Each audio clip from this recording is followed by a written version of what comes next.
essentiellement dans tous les pays du monde, comme par exemple le fait que les élections, c'est sacré, c'est le peuple qui décide. Au Congo, on nous dit non, écoutez, c'est pas tellement comme ça. La loi dit clairement que le contentieux électoral pour les législatives et les provinciales, c'est jusqu'à mars. Jusqu'à preuve du contraire, nous sommes fin janvier.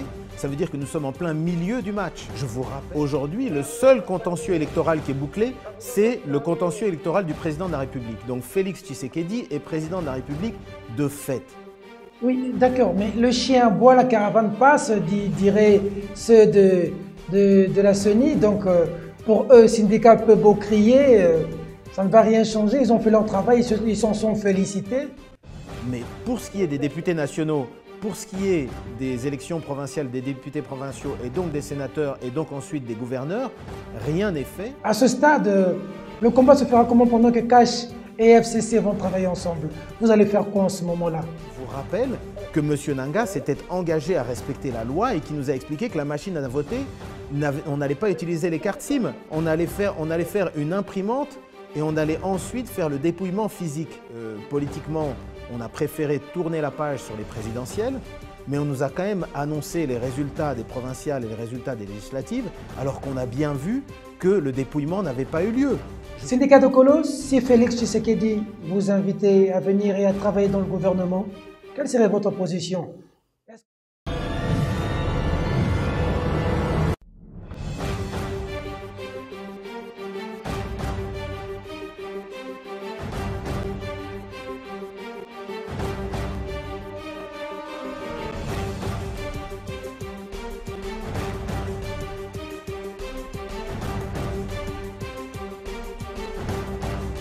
Kinshasa, capitale de la République démocratique du Congo. Mesdames, Mesdemoiselles et Messieurs, une fois de plus, bonsoir. Bienvenue à ce premier numéro, au format invité, de questions publiques. Nous avons eu d'abord à avoir ce qu'on a appelé cette prise de contact avec vous pour essayer de brosser où nous étions pour en arriver aujourd'hui à la situation du pays. Alors, après la sortie de la prison, nous venons devant vous pour recevoir un premier invité. Nous le faisons honneur et il nous fait aussi honneur de répondre à nos questions. Je dis d'abord un grand merci à l'équipe technique, toujours de mèche avec nous, pour ce grand travail réalisé.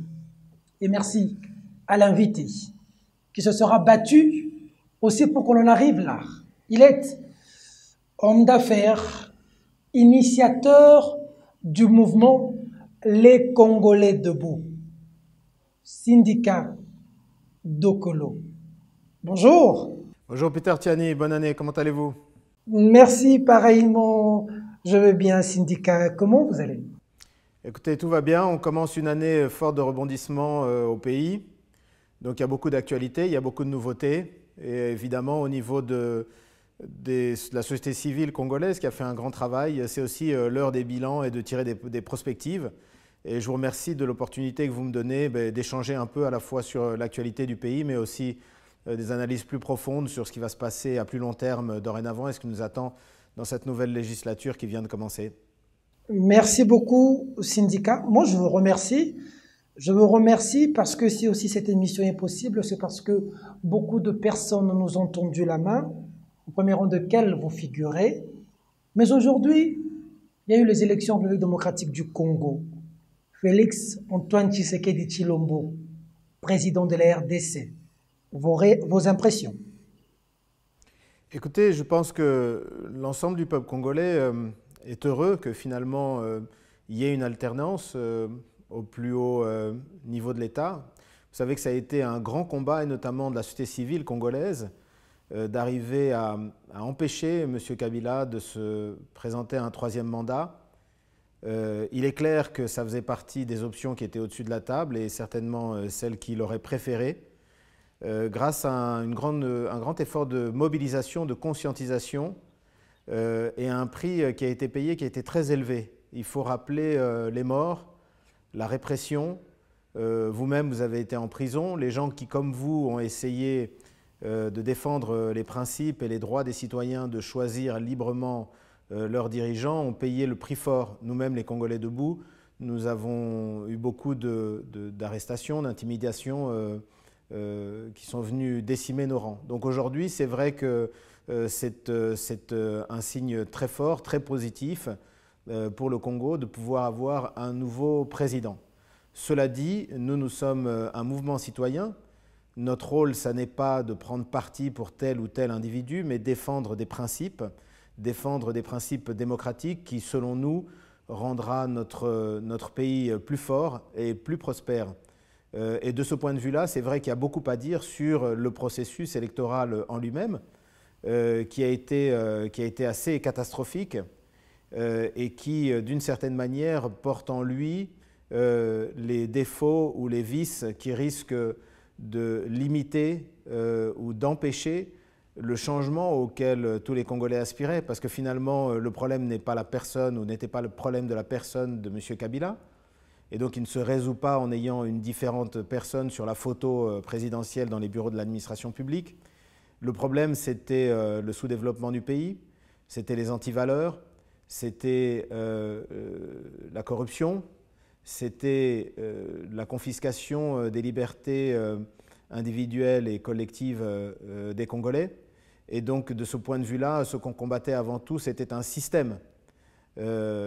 Aujourd'hui, force est de reconnaître que... Aujourd'hui, le système, il est parti selon vous ou il perdure? Mais écoutez, il va falloir juger sur des faits. On est tout au début. Et donc c'est vrai qu'il faut laisser une chance à ce nouveau pouvoir de se mettre en place. Seulement, on ne peut pas se permettre d'être naïf. On connaît bien la Kabylie. On a tous vu que pendant la passation de pouvoir, M. Kabila était plus à l'aise et plus souriant que n'importe qui d'autre. Je ne pense pas qu'on est naïf au point de croire que subitement sa passion du Congo est devenue une passion de la démocratie. Il est évident qu'il a miné le terrain. Il est évident qu'il se maintient... Il a miné le terrain comment? Ça, c'est un passage civilisé de flambeau. Il faudrait faire un chapeau bas à Joseph Kabila, non?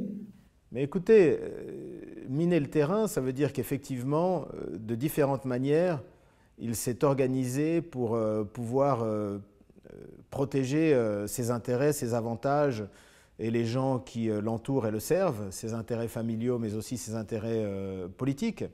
Et tout commence avec la manière dont étaient organisées ces élections. Vous savez, nous, on s'est beaucoup engagé au niveau des Congolais debout pour défendre ce droit sacré des Congolais de choisir librement, en toute transparence, leurs dirigeants. Or, force est de constater que ces élections n'ont été ni libres ni transparentes. Et ça entraîne deux conséquences. La première conséquence, c'est un problème d'affaiblissement de l'État en tant qu'institution. Cette crise de légitimité, elle est compliquée. Aujourd'hui, c'est vrai qu'il y a beaucoup de gens qui aimeraient qu'on tourne la page, mais le problème, c'est qu'effectivement, de mauvaises élections découlent des institutions qui sont fragilisées. Dans un pays qui s'est fixé comme principal objectif le changement, un changement radical à 180 degrés, ça pose un réel problème des moyens, puisqu'effectivement, très rapidement, l'institution président de la République, qui incarne cette volonté de changement, va se retrouver confrontée à des zones de résistance institutionnelle et politique, et que par rapport à ça, effectivement, le manque, cette absence de bonnes élections légitime sera évidemment un problème. Et puis nous sommes un pays qui est dans une situation qui est très fragilisée, qu'elle soit économique, sociale, politique. On sent de grandes tensions aujourd'hui tribales, ça a été le cas à Yumbi, il y a des problèmes dans l'Est, il y a des vrais problèmes qui sont des problèmes qui sont liés fondamentalement à l'incapacité de l'État sous l'époque Kabila de faire régner l'autorité de l'État justement sur toute l'étendue du territoire national. Et ça, ce sont des questions que ce nouveau pouvoir va devoir régler. Or, ce sont des questions sur lesquelles le manque de légitimité risque de coûter très cher. Oui, syndicat, mais est-ce que ça, c'est plus un débat dépassé et qu'aujourd'hui, il faudrait tous soutenir Félix Tshisekedi pour qu'il réussisse pour le bien de la République, comme le disent certains? Ce n'est pas du tout dépassé. Moi, je comprends bien qu'il y ait beaucoup de gens qui aimeraient qu'on tourne cette page. Mais cette page, elle pose plusieurs problèmes. Comme je l'ai dit d'abord, la fragilisation de nos institutions. Lorsque vous avez une partie de notre pays qui est déstabilisée depuis 2 décennies par des velléités expansionnistes ou suspectes en tout cas de nos voisins, et je pense notamment à l'Est, qu'on n'a pas organisé dans certaines de ces circonscriptions des élections, comme si on les excluait de facto de la communauté nationale. Lorsqu'on va devoir s'atteler à réouvrir des dossiers comme par exemple le bradage de nos richesses nationales et de nos ressources nationales avec des grandes multinationales, je vous assure qu'un problème de légitimité qui viendrait de mauvaises élections va rendre la tâche du changement beaucoup plus compliquée. Et puis enfin, il y a un autre problème, c'est que tout le monde considère que les élections, c'est fini, mais ça n'est pas le cas. Aujourd'hui, ce que nous avons dénoncé, c'est que sous prétexte que la Cour constitutionnelle, pour des raisons techniques, a établi le fait qu'il ne fallait pas qu'on fasse la clarté sur le détail des élections bureau de vote par bureau de vote. Je vous rappelle quand même que le contentieux électoral, techniquement pour les élections législatives et les élections provinciales, il n'est pas encore terminé. Il y a beaucoup de recours qui ont été introduits, mais le problème, c'est que tout le monde est obsédé par une seule chose, c'est le président Félix Tshisekedi qui, subitement, que ce soit lui en tant qu'individu ou sa fonction du point de vue institutionnel, devrait développer des espèces de super-pouvoirs. Ça n'est pas le cas.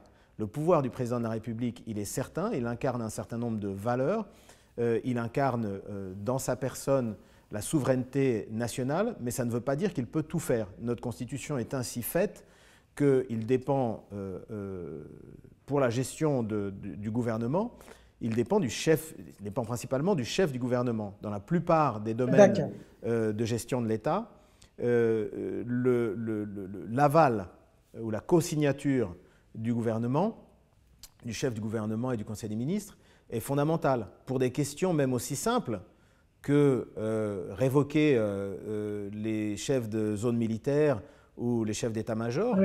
La Constitution établit qu'il faut la co-signature du Premier ministre. Or, ce qui est en train de se passer là maintenant, c'est que comme cette question de cette transition pacifique de pouvoir est en train de monopoliser toute l'opinion, on ne fait pas attention à ce qui est en train de se passer. Ce qui est en train de se passer, c'est qu'est-ce qui est en train de se passer ? Alors que les élections, pour moi, les élections au Congo nous ont envoyé un seul message qui est très très clair, que personne ne peut remettre en cause. C'est le rejet par toute la communauté nationale de l'ère Kabila et de l'héritage Kabila. Or, par le biais de la Cour constitutionnelle, par le biais de la CENI, dont on sait qu'ils sont complètement inféodés à Kabila, ils ont tous été nommés là par Kabila et ils l'ont tous servi d'une manière très partisane et très loyale et très illégale. On se rend compte qu'on nous annonce maintenant à la CENI que, en fait, ce n'est pas un rejet du système Kabila, ça serait un rejet de la personne de Chadari et que la population, les électeurs, ont, dans un raz-de-marée presque sans précédent, plébiscité, validé et félicité le système Kabila pour demander qu'on en ait encore pendant 5 ans. Et ça se voit par 2 facteurs. La majorité absolue que la CENI clame être le résultat des élections législatives, ça veut dire que le gouvernement, aujourd'hui FCC, qui bien que n'étant pas un parti politique, est quand même un regroupement dont tous les membres ont signé un code de bonne conduite qui les oblige aujourd'hui à fonctionner dans le cadre de cet accord initial préélectoral. Le FCC réclame 350 sièges du Parlement, de l'Assemblée nationale, sur un total de 500 sièges.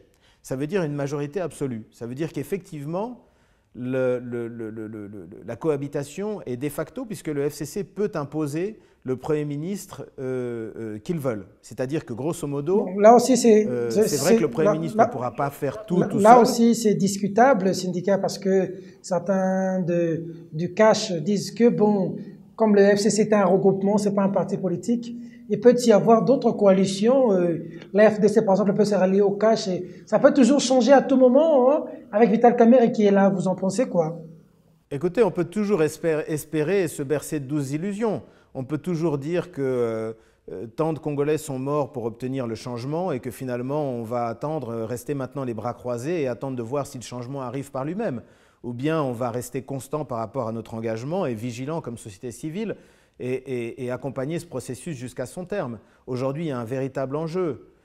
On va laisser la CENI, la Cour constitutionnelle de M. Kabila, voler cette volonté de changement de la population congolaise. On va leur laisser les 3/4 des sièges au Parlement, on va leur laisser les 3/4 des provinces, et on va leur laisser un grand pouvoir de neutralisation de cette grande œuvre de changement pour lequel je n'ai aucun doute que Félix Tshisekedi est engagé très honnêtement. C'est le sens de son combat politique, c'est le sens du combat politique de sa grande famille politique, qui est l'UDPS, et de feu son père de regretter mémoire.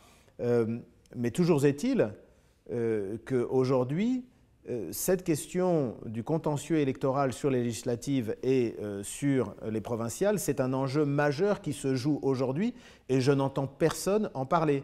J'entends tout le monde dire, voilà, ça va changer tout seul, laissez-lui du temps, donnez-lui une chance. Il ne s'agit pas de ça. On accueille le changement les bras ouverts en disant, c'est malheureux que ça soit fait par des élections qui étaient aussi opaques, aussi manipulées et sans vérification. Mais il y a un enjeu qui est aujourd'hui, à l'heure actuelle, sur lequel toute la communauté nationale doit se mobiliser, c'est cette question des législatives et des provinciales. Je vous rappelle que la CENI, 30 jours après l'organisation des élections, n'a toujours pas produit les résultats des agrégés bureau de vote par bureau de vote pour les législatives et les provinciales, ce qu'elle avait l'obligation de faire. Donc ce que je suis en train de dire, je ne suis pas en train de retourner à la vérité des urnes, est-ce que Félix Tshisekedi est légitime ou pas. On a passé ce cap-là, on est dans une autre séquence politique, on a un président de fait qu'on veuille ou qu'on ne veuille pas. C'est un président qui est issu de l'opposition et il faut travailler avec lui pour essayer de l'aider dans son effort de changement. Mais l'aider dans son effort de changement, ça n'est pas aujourd'hui essayer de dire qu'il est un surhomme qui peut tout faire, que désormais tout va changer. Vous allez l'aider comment? C'est avant tout l'aider en continuant cette action de vigilance et d'exigence citoyenne qui est la CENI n'a pas fini son travail. La CENI doit produire ses résultats bureau par bureau.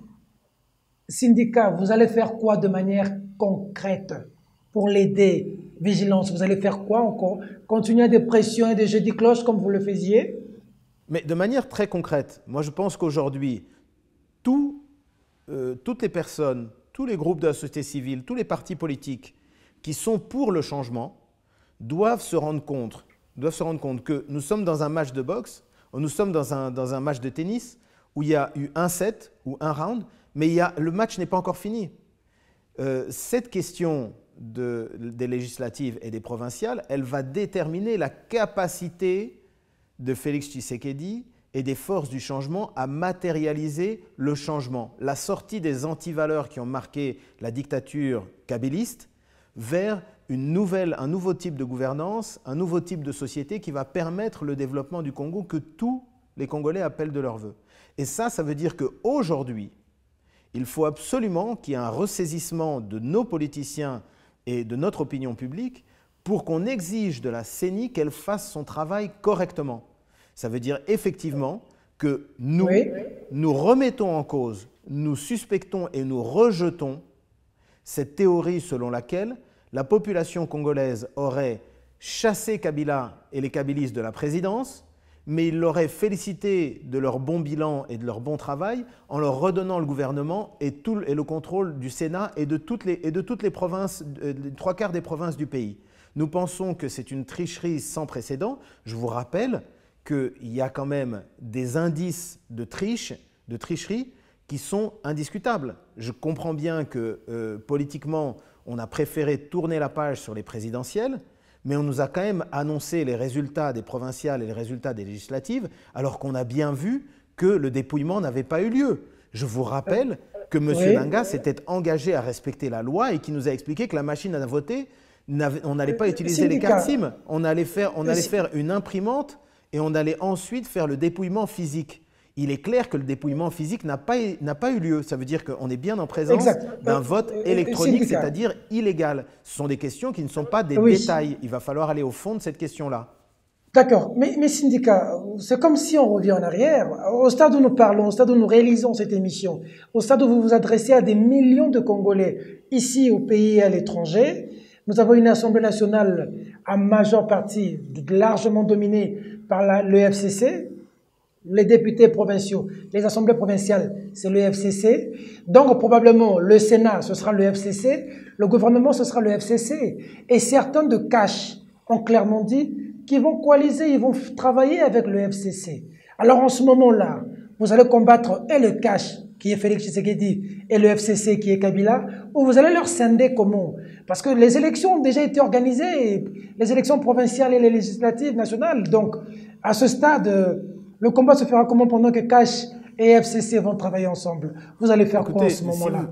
Il faut que vous m'excusiez. Moi, je préfère éviter de parler des individus ou des cas spécifiques. Nous sommes la société civile. Nous, on s'attache à avoir une société qui est plus respectueuse des textes. Donc, nous ne sommes ni tshisekédistes, ni fayolistes, ni anti-kabilistes. Nous sommes légalistes. Et c'est très important que de ce point de vue-là, l'opinion publique se rende compte que ce que les politiciens disent en disant « non mais c'est comme ça et c'est tout, tournons la page, revenez dans 5 ans », c'est faux. Ce qui régit le processus électoral et les élections, c'est la loi.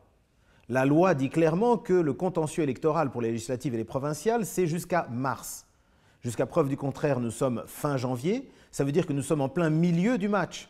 Même si effectivement il y a eu une première session au niveau de l'Assemblée nationale, ça ne veut pas dire que la réalité qu'on essaye de nous faire, de nous engouffrer dans la bouche et de nous nourrir de force, nous soyons obligés de l'accepter comme si nous étions des petits-enfants. Mais à vous entendre parler... Le seul contentieux électoral qui est bouclé, c'est le contentieux électoral du président de la République. Donc Félix Tshisekedi est président de la République de fait. Mais pour ce qui est des députés nationaux, pour ce qui est des élections provinciales des députés provinciaux et donc des sénateurs et donc ensuite des gouverneurs, rien n'est fait. Et nous, au niveau des Congolais debout, nous exigeons que la CENI, même si elle a fait un très mauvais travail jusqu'ici, fasse le travail jusqu'au bout. Et ça, c'est fondamental que l'opinion publique congolaise arrête d'écouter ce qu'on lui dit à la télé, à la radio, et que tous nous nous rendions compte que nous sommes tous soumis aux mêmes lois, à la Constitution, et que c'est ça qui doit déterminer les actions et les obligations des uns et des autres. Ça n'est pas les desiderata des kabylistes ou des autres politiciens. Oui, d'accord, mais le chien boit, la caravane passe, diraient ceux de la CENI. Donc, pour eux, syndicat peut beau crier, ça ne va rien changer. Ils ont fait leur travail, ils s'en sont félicités. Et si la Cour constitutionnelle validait tous ces députés, comment vous entrevoyez l'avenir? Félix Tshisekedi s'en sortirait? Ou est-ce que vous êtes pessimiste? Mais moi, je suis ni pessimiste ni optimiste, je suis le plus réaliste possible. Donc effectivement, c'est préoccupant. C'est préoccupant parce que nous, notre combat, c'est l'état de droit. Nous ne croyons pas en l'état de droit comme nous croyons en Dieu, c'est-à-dire sous la forme d'un mystère. Nous croyons dans l'état de droit parce que nous savons que c'est la meilleure manière et la seule manière pour un pays de solidifier, de se construire, de se développer.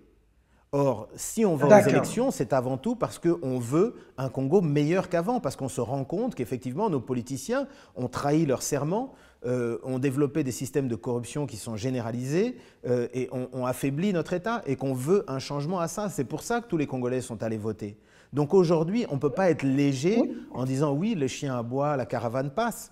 Nous devons nous battre. Aujourd'hui, ça n'est pas l'heure de s'asseoir et de se tenir la tête entre les mains et en regrettant. Comme je vous dis, le contentieux électoral n'est pas terminé.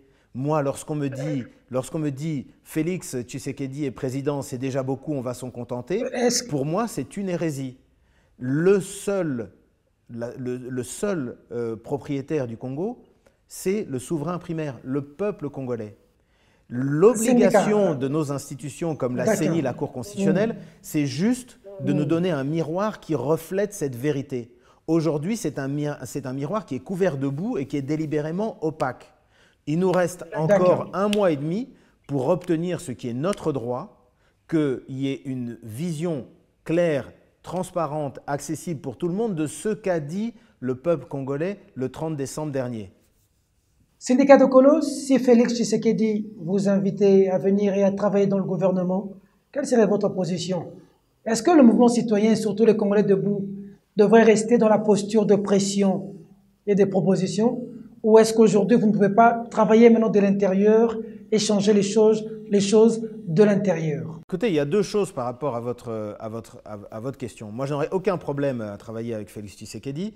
C'est quelqu'un qui, d'un point de vue personnel, j'aimerais le partager avec tout le monde, parce que parfois on a l'impression, avec mes prises de position sur les réseaux sociaux, Que vous êtes contre que j'ai lui, un problème personnel avec Félix Tshisekedi. Que vous êtes contre Ça n'est lui. pas vrai. Félix Tshisekedi, absolument. Mais Félix Tshisekedi, c'est quelqu'un pour qui, personnellement, j'ai des sentiments personnels de sympathie et d'amitié. C'est quelqu'un avec lequel je me suis réuni plusieurs fois pendant le combat. J'ai appris à apprécier sa perspicacité. C'est quelqu'un d'intelligent. C'est un politicien, donc je peux comprendre qu'il soit politique et peut-être opportuniste parfois de ce point de vue-là. Ça n'est pas ce que je mets en cause. Moi, et surtout que vos parents s'entendaient bien. Hein, le papa d'Okolo et papa Etienne Tshisekedi s'entendaient très bien. Pourquoi ne pas travailler, vous, avec l'enfant? C'est vrai, mais moi, je m'entends très bien avec lui en tant qu'individu. Mais là, maintenant, chacun doit être dans son rôle. Moi, je n'ai jamais sous-estimé le rôle de la société civile. Juste pour mémoire, vous vous rappelez quand on a commencé les Congolais debout il y a 2 ans, les gens pensaient que ça allait être une histoire à la Macron, qu'en fait c'était une manière détournée de faire de la politique et d'arriver au pouvoir. Je vous prends quand même à témoin. Il y a eu des élections législatives, provinciales, etc. Il n'y a pas eu un seul candidat qui s'est présenté à ces élections-là sous un label les Congolais debout. Donc c'est bien pour vous dire que je vais au bout de ma pensée et que je suis cohérent dans mon engagement. Qu'arriverait-il si aujourd'hui Félix Tshisekedi, on l'a vu au cours de sa prestation de serment, il a dit qu'il tend sa main. Il a même parlé de Faye, le soldat du peuple. Aujourd'hui, peut-on espérer que Syndicat, si on lui tendait la main, il va revenir dans son pays et travailler dans le gouvernement avec Félix Tshisekedi? Écoutez, moi, il n'y a rien qui me ferait plus plaisir de travailler à la reconstruction du Congo. Moi, je suis né dans les affaires. Mon père a fait des affaires, comme tout le monde sait, des grandes affaires. Moi, je pense qu'aujourd'hui, il est temps d'avoir une vraie vision pour le secteur privé au Congo. Je pense qu'il n'y a personne d'autre que les Congolais qui vont développer notre pays. Et aujourd'hui, c'est une vraie opportunité. Le changement, pour peu qu'il soit réel, avec des valeurs positives, c'est ce qui va nous permettre effectivement de développer une classe d'affaires nationale. Et c'est là où moi j'aimerais m'exprimer le plus, c'est là où je peux apporter beaucoup. Et puis évidemment, mon engagement pour le Congo, il existe déjà. Moi, je m'engage dans la société civile. Vous avez vu, je ne suis pas il y a des gens qui avaient des doutes sur le fait que les Congolais debout deviendraient un parti politique. Vous avez vu qu'il y a, dans toutes les élections, il n'y a pas eu un seul candidat Congolais debout qui a été aligné parce qu'on essaie justement de... Nous, on part du principe chez les Congolais debout que ceux qui manquent, ce n'est pas tellement des tacticiens et des politiciens au Congo, ni des professeurs. Ce qui manque, c'est des citoyens. Et donc, c'est cette citoyenneté qu'il faut qu'on arrive à développer. Ce qui nous inquiète aujourd'hui, c'est que moi, j'ai déjà eu l'opportunité d'en parler par le passé.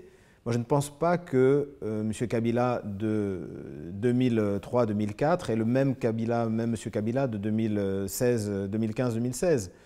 Je pense qu'effectivement, il est devenu un vrai dictateur, qu'il a renoncé à tous les principes et tous les serments qui marquaient son engagement. Mais je pense que les Congolais ont une part, nous, les citoyens congolais, avons une part de responsabilité. C'est nous qui avons développé les mêmes principes qu'on a appris sous le moboutisme, à encenser le chef a toujours raison, quels que soient les droits tels qu'ils sont prescrits par la loi, le chef peut tout. Et donc aujourd'hui, moi ce que je pense, c'est que ma manière d'aider le Congo, c'est toujours, elle sera toujours dans les Congolais debout plutôt que de rentrer aujourd'hui en politique.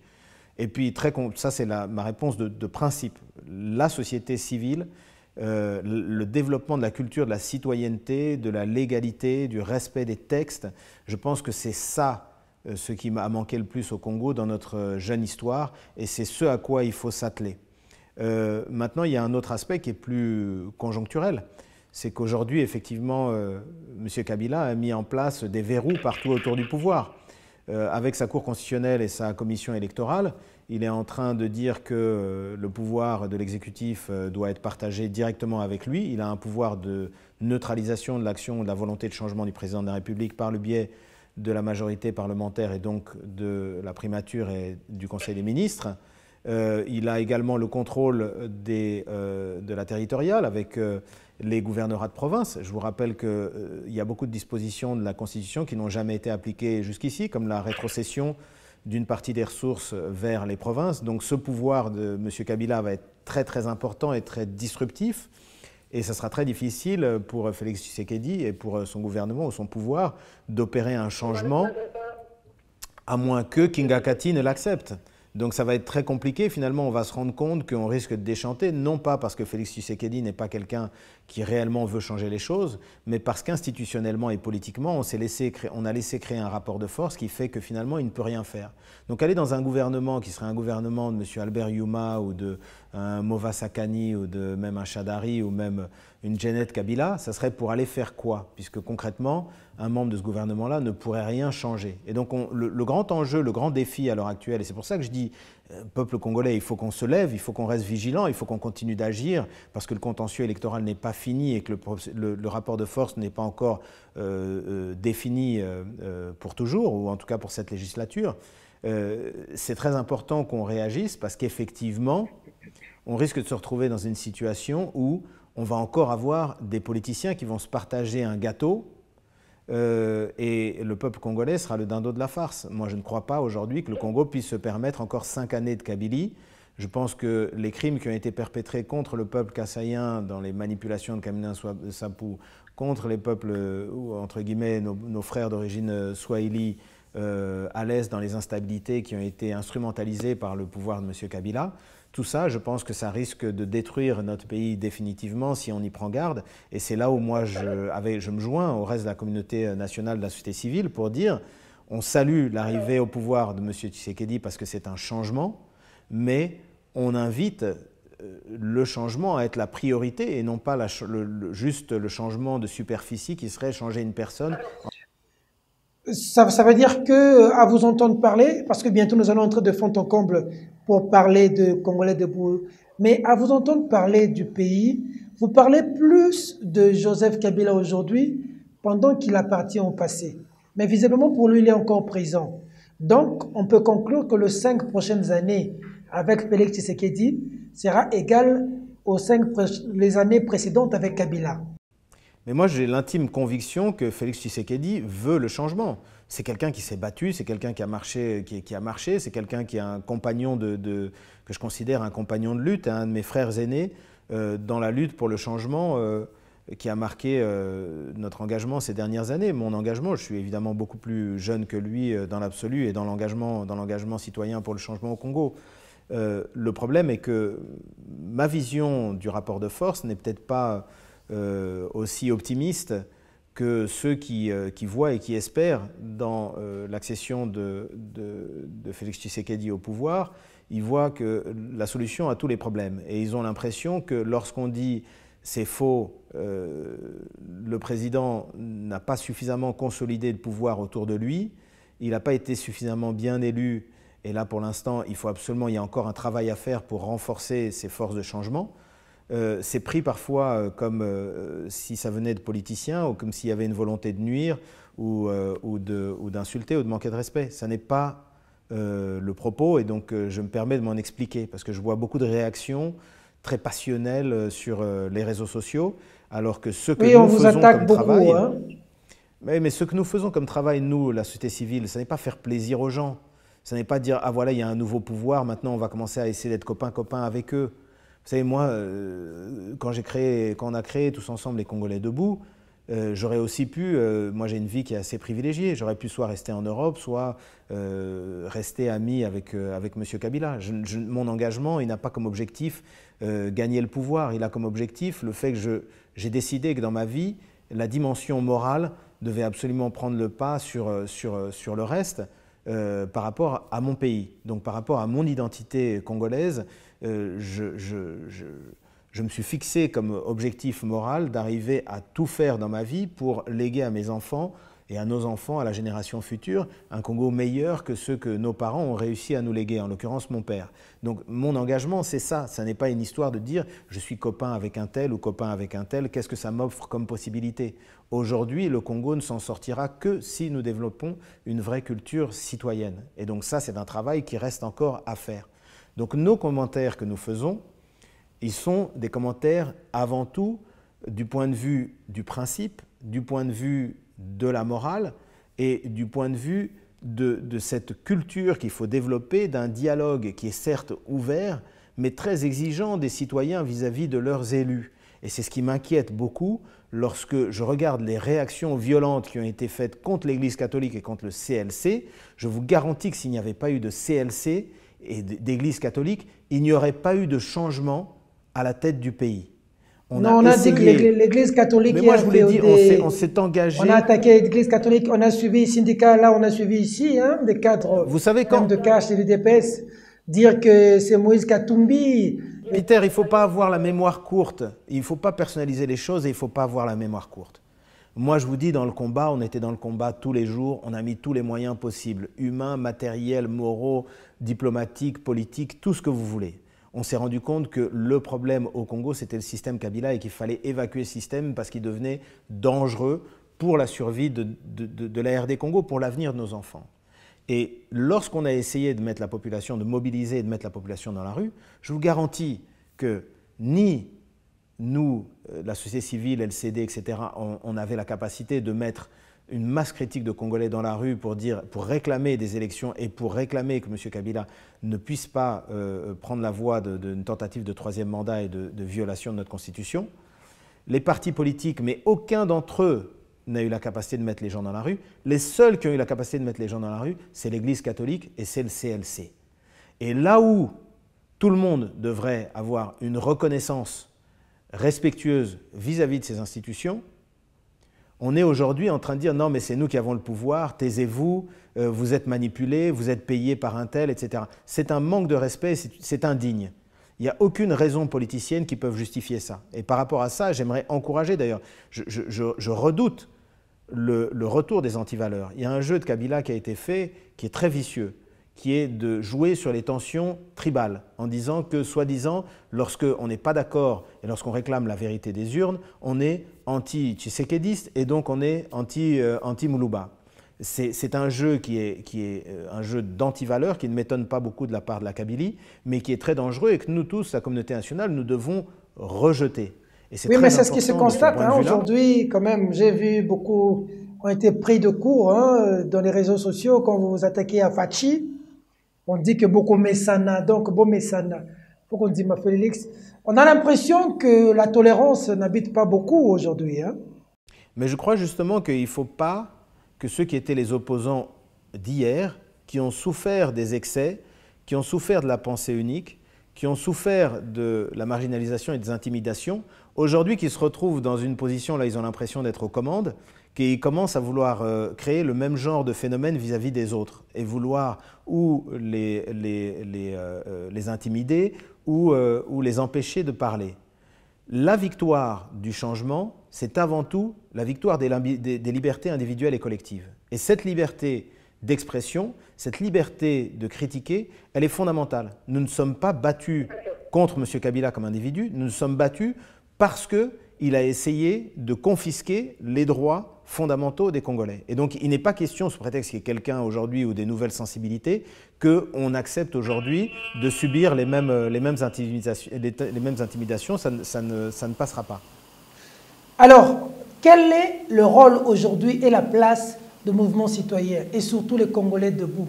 Si vous devez vous projeter aujourd'hui dans l'avenir, quel est votre rôle aujourd'hui? Très court terme, le rôle, il est évident. C'est comme je vous ai dit, le contentieux électoral est toujours en cours. Il y a aujourd'hui une tentative de prise en otage de tout le processus et c'est presque une espèce de coup d'État que les kabylistes ont mis en place en disant on ne touche pas au contentieux électoral, on ne va pas respecter la loi électorale et l'obligation que la CENI a de faire toute la clarté sur les résultats et on va juste faire un passage en force en essayant soit de provoquer une réaction festive vis-à-vis des gens qui se réjouissent d'avoir un changement à la tête du pouvoir, soit des tensions et des divisions au sein de l'opposition et de toutes les forces, enfin l'opposition aujourd'hui on a un président, mais au sein de toutes les forces qui sont pour un changement profond. Donc à court terme, il y a un vrai travail de la société civile et c'est pour ça que je regrette que la plupart des gens qui veulent faire taire la société civile aujourd'hui, ce soient des gens qui soient des supporters du nouveau pouvoir de M. Tshisekedi. Je le regrette parce que lorsque vous comparez aujourd'hui les kabylistes, ils restent bien discrets, bien calmes, parce qu'ils savent que dans 2, 3 semaines, 1 mois, 2 mois, ils vont pouvoir imposer la réalité de leur capacité de nuisance et dans leur capacité de neutralisation. Donc ça, c'est à court terme, c'est très important que la société civile continue à s'exprimer et à réclamer la vérité des urnes, même si maintenant c'est trop tard pour les présidentielles, c'est fondamental pour les législatives et pour les provinciales, c'est jusqu'au mois de mars. Ça, c'est un. À plus long terme, moi je pense qu'il est très fondamental, c'est effectivement qu'on constate que nous sommes dans une nouvelle séquence politique. Il ne faut pas le nier, il y a un nouveau pouvoir, il y a un nouveau président, qui est un président qui a les mains, du point de vue de la gestion de la chose publique, propres. C'est quelqu'un qui vient, qui est l'héritier d'une grande tradition politique, d'une grande histoire, d'une grande famille politique, qui a marqué son engagement pour les libertés civiles, pour les droits humains, pour une autre manière de faire de la politique et de gérer l'État. Et donc de ce point de vue-là, c'est important que nous les accompagnions en leur donnant une chance, mais aussi en leur créant de l'espace, mais aussi en les protégeant de ce réflexe qui est très humain, de dire maintenant j'ai le pouvoir, je dois commencer à oublier un peu les principes pour voir de manière plus réaliste, plus pragmatique, comment est-ce qu'on va pouvoir concrètement gérer ce pouvoir, comment est-ce qu'on va pouvoir effectivement développer nos stratégies le mieux possible. Et donc moi, je comprends tout à fait qu'aujourd'hui, il y a une main tendue vis-à-vis de M. Kabila en disant, écoutez, on ne va pas faire la chasse aux sorcières, on veut une transition pacifique, on est prêt à faire des efforts par rapport à une transition pacifique, mais la société civile doit être là.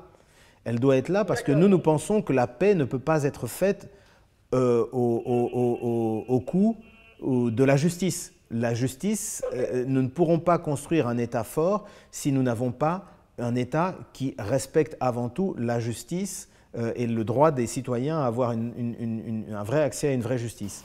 La justice, ça veut dire qu'à l'avenir, pour Joseph Kabila, face à ce qui peut être reproché sur lui, sur Kalev et consorts, et sur ceux qui ont tué Rossi, ceux qui ont tué Deschamps.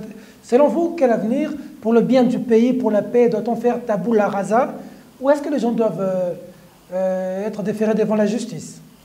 Vous savez, moi je pense qu'il ne faut pas sauter les étapes. Nous voulons un État de droit. Un État de droit, c'est avant tout un État dans lequel les droits des citoyens, les libertés des citoyens sont respectés scrupuleusement. Dans lesquels il y a une bonne gouvernance qui est basée sur certains principes comme la transparence, etc., l'équilibre entre les pouvoirs. Mais il y a d'autres pays qui ont vécu des situations traumatiques ou post-conflit qui ont décidé d'aller vers d'autres voies qui étaient peut-être des voies qui permettaient une meilleure union, une meilleure unité du pays. C'est un peu la différence qui existe entre la vengeance et la justice. La vengeance ne permet pas de faire la paix, la justice, elle, le permet. Cela dit, si vous regardez par exemple le cas de système sud-africain post-apartheid, c'est vrai qu'il y a eu une réunion, une commission... Une réconciliation. Mais vérité et réconciliation n'a rien à voir avec l'idée qu'on va dire « Ok, maintenant l'ANR, ça reste un bureau administratif comme tous les autres, ou la DEMIAP, M. Kalev, c'est un citoyen comme tous les autres, etc. » Ça suppose qu'effectivement, il y a un vrai débat au niveau national pour dire « Maintenant que nous sortons d'un système qui était un système autoritaire, pour ne pas dire une dictature, il faut effectivement qu'on détermine comment est-ce qu'on arrive à faire passer la justice, à faire toute la clarté et toute la vérité, mais tout en disant il faut qu'on continue à vivre ensemble. L'idée, ça n'est pas aujourd'hui de venir avec une idée revancharde et une idée de faire la peau à des gens ou d'aller leur chercher, de les empêcher de vivre au Congo. Ce n'est pas l'objectif. Mais l'objectif, c'est de construire une société qui soit basée, qui soit fondée sur la vérité et sur la justice. Et donc aujourd'hui, moi je pense que de manière claire, on est en plein dedans. On ne peut pas laisser les kabylistes que la population a fait sortir par la porte, on ne peut pas les laisser rentrer par la fenêtre parce que nous sommes inattentifs ou que nous sommes naïfs. De manière claire, quel avenir pour John Numbi? Quel avenir pour Kalev, par exemple? Écoutez, il n'est pas à moi d'y répondre. Moi, je vous dis cependant que nous avons aidé beaucoup de militants de la société civile et d'activistes, qui soient de les Congolais debout, mais aussi d'autres mouvements de la société civile, qui encore jusqu'à récemment étaient dans les geôles de l'ANR, qui ont été torturés. Vous regardez quelqu'un comme les jeunes là, de Lucha Carbone Béni et ses camarades, ils ont été torturés dans les geôles de l'ANR. On les a sortis en vitesse là, il y a 3 ou 4 semaines parce qu'on sentait venir le vent du changement. Et j'aimerais vous poser la question. Si demain, ces jeunes-là demandent réparation à M. Kalev, s'ils demandent qu'on fasse la vérité et toute la lumière sur la nature répressive et abusive du pouvoir du régime passé, qui peut les empêcher ou leur interdire d'avoir justice? Est-ce que vous ou moi, bon vous avez fait la prison en l'occurrence, moi c'est vrai que j'ai été condamné dans des dossiers politiques, mais qui peut seul décider qu'il y aura impunité pour M. Kalev sous prétexte qu'il faut prioriser une bonne relation avec M. Kabila? Moi je pense très sincèrement que ces questions-là doivent faire l'objet d'un débat profond.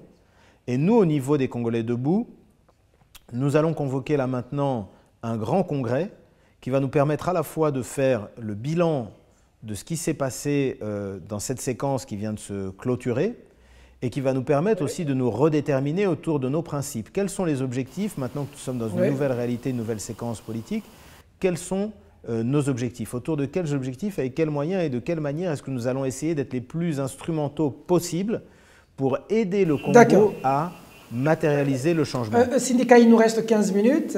Je vais commencer à vous demander de vous résumer pour que nous puissions arriver de creuser, parce que discuter avec vous, on le sait, vous avez de la matière.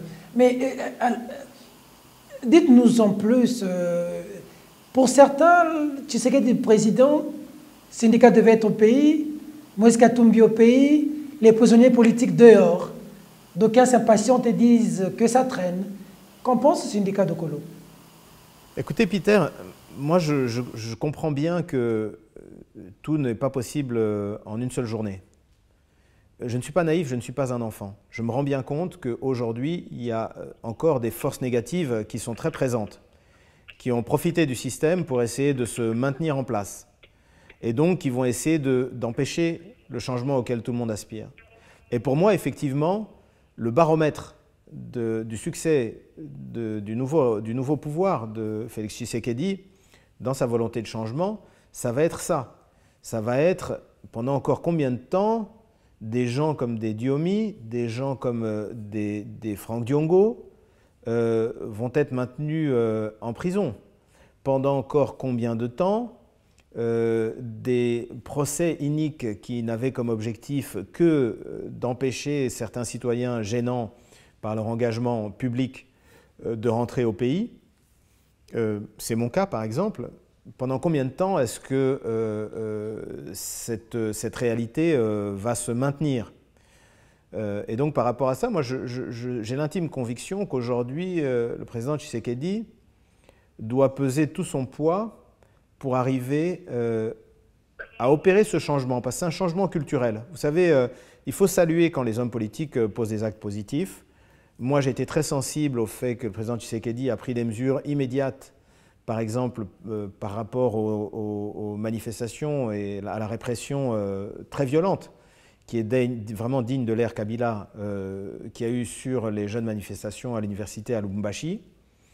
C'est quelque chose qu'il faut saluer et c'est quelque chose qu'il faut encourager. Mais je pense que toute la société congolaise doit être engagée dans cette volonté-là de changement. On ne peut plus être dans un état de répression, on ne peut plus être dans une dictature, on ne peut plus être dans un état là où, sous prétexte que quelqu'un est placé dans un organe de sécurité ou dans l'armée, il peut venir saisir vos biens ou vous brutaliser ou vous mettre en prison de manière complètement illégale. C'est fondamental que le pacte entre nous, les électeurs, les citoyens congolais, et le président de la République, Félix Tshisekedi, soit organisé autour de ces principes-là du respect scrupuleux des libertés des gens. Donc nous attendons avec beaucoup d'impatience. Moi je pense qu'il y a des gens, je vais donner l'exemple, je ne voudrais pas que ce soit une liste exhaustive. Il y a beaucoup de gens qui aujourd'hui sont encore en prison, sont encore en exil pour des raisons qui appartiennent au passé. Vous allez revenir? Vous, par exemple, vous allez revenir? Bien sûr, il faut que je revienne au Congo. Mais pour ça, encore faut-il que la dictature kabiliste on en est tourné la page. Aujourd'hui, oui, mais c'est Félix tous qui les est gens qui sont président venus menacer syndical. les juges qui m'ont condamné comme des Kalev et compagnie, ils sont toujours non seulement au Congo, mais ils sont surtout à des postes de responsabilité. Donc effectivement, il faut que ce changement se fasse et que tous les fils et les filles de ce pays qui ont œuvré, se sont engagés corps et âme pour qu'il puisse y avoir un changement qui aille dans le sens du progrès pour la RDC, puissent venir contribuer et travailler dans ce nouveau Congo que le président Tshisekedi a l'aspiration de créer, de nous offrir. Il faut que tout le monde puisse rentrer. Même si Tshisekedi est président comme il est là, si Kalev est toujours à la nerf, vous ne viendrez pas. Écoutez, c'est un peu particulier parce qu'à l'heure actuelle, on ne sait toujours pas. Vous savez, l'exécutif, le gouvernement au Congo, le chef du gouvernement, ce n'est pas le président de la République. Le président de la République préside le Conseil des ministres. Le chef du gouvernement, celui qui engage le gouvernement au jour le jour, celui qui fait la gestion exécutive de ce gouvernement, c'est le Premier ministre. Aujourd'hui, on ne sait toujours pas qui est le Premier ministre. On n'a pas nommé d'informateur que je sache. Ça veut dire qu'effectivement, aujourd'hui, on ne sait pas encore si le système Kabila est définitivement parti. Alors, syndicat, nous sommes en train de chuter dans cette émission. Quelle est votre, je veux dire, votre approche de la démarche de la Mouka aujourd'hui? Vérité des urnes, meeting à gauche, à droite. Quel regard avez-vous porté sur la démarche de la Mouka et de Martin Fayulu? Écoutez, moi c'est un peu difficile parce que mon rôle c'est pas tellement de commenter la vie politique. Encore une fois, moi je me place du point de vue des grands principes. Le grand principe, c'est qu'effectivement, aujourd'hui, on a eu de très mauvaises élections. Il est clair qu'elles ont été délibérément organisées de cette manière-là pour arriver à maintenir des parcelles de pouvoir, même si apparemment M. Kabila n'est plus au pouvoir. Il a un vrai pouvoir par le biais de ses résultats complètement... Oui, allez-y droit au but à ma question. La démarche de la Mouka, de Fayulu, des marches, les pressions, vous en pensez quoi? Écoutez, je pense que c'est leur droit le plus légitime. Aujourd'hui, c'est une stratégie qu'ils ont suivie de dire nous allons à la Cour constitutionnelle. C'était un choix risqué, mais je pense qu'effectivement, c'est une position qui est difficile pour l'ensemble du Congo, parce qu'il n'est pas bon pour un pays qui veut vraiment marquer un virage et qui se traduise dans un mieux-être et un mieux-être de nos citoyens, un décollage pour notre économie, il n'est pas bon d'avoir ce genre de suspicion sur la légitimité de nos institutions. Et encore une fois, tout le travail qui a été fait par la Synco, les fuites qui ont été validées comme étant dignes de foi ou crédibles par les spécialistes, laisse planer un vrai doute quant à la crédibilité des résultats des élections. Donc de toute manière, malheureusement, nous aurons un président et nous aurons des institutions qui seront mal élues puisqu'il y aura toujours des personnes qui seront là et qui, avec suffisamment de moyens pour être convaincants, diront « ça n'est pas vrai, la vérité des urnes n'a pas été respectée, le droit des Congolais de choisir n'a pas été respecté, et donc la légitimité de ceux qui doivent engager le pays est mise en doute. » Et tout ça, c'est très, très, très mauvais pour nos institutions. Merci Syndicat Dokolo pour cette exclusivité et notre première sortie avec un invité, c'est vous. Merci de ce temps, parce que vous êtes un homme très chargé. Je crois que la prochaine interview, j'espère que cette liberté provisoire prendra fin, que je viendrai de l'autre côté pour que nous puissions réaliser beaucoup de choses. Pour finir, Syndicat Dokolo, coup de chapeau Congolais debout et à toute l'équipe qui travaille avec vous, qui nous ont facilité cet entretien. Je crois que c'est des professionnels qui ont voulu à ce que nous puissions réaliser cette interview avec vous. Écoutez, merci à vous Peter, merci à toute l'équipe. Encore une fois, je voudrais saisir l'occasion pour vous féliciter. Vous savez, le changement n'a pas été le fait de la bonté de M. Kabila, il a été le fait du courage, des sacrifices et de l'engagement de tous les citoyens. Et les journalistes engagés ont fait de ce point de vue-là un grand travail. Et tous ensemble, nous allons continuer à nous battre pour construire un Congo plus démocratique et plus fort qu'avant. Je vous remercie. Merci en tout cas, et merci vraiment pour votre main. Lorsque nous étions en prison, vous étiez très présents, nous sommes très reconnaissants. C'est d'ailleurs grâce à ça que nous pouvons réaliser cette émission en liberté avec vous, parce que on a passé des moments difficiles, et les Français disent que ce sont des moments difficiles qu'on reconnaît des bons amis. Les avocats étaient là, ils étaient très forts, et merci pour le soutien moral. Ça nous va droit au cœur, syndicat Dokolo. Ben écoutez, j'en profite alors, je vous remercie, mais j'en profite alors pour rendre hommage justement aux Congolais debout, parce que c'est à ça réellement qu'on sert. C'est en leur nom que j'accepte vos remerciements. Et puis sachez que nous étions là hier, nous sommes là aujourd'hui, nous serons là demain, toujours forts de ces principes, et à chaque fois que la défense des droits de l'homme, des libertés devront être promues ou défendues, nous serons avec vous en première ligne. Merci beaucoup, mesdames, mesdemoiselles et messieurs. C'était Syndicat Dokolo, initiateur des Congolais debout, qui a donné sa version de fait. Je sais que les réactions vont partir de partout. Il a parlé sans embâche. Vous l'avez suivi. On se retrouve la semaine prochaine avec un nouveau numéro et un nouvel invité. Merci à Bosco Kabomba qui a coordonné cette émission, à Arnaud Massamba et Maïpungouzi Kobwanda, l'équipe technique. Mesdames, mesdemoiselles et messieurs, cette émission est terminée. Au revoir.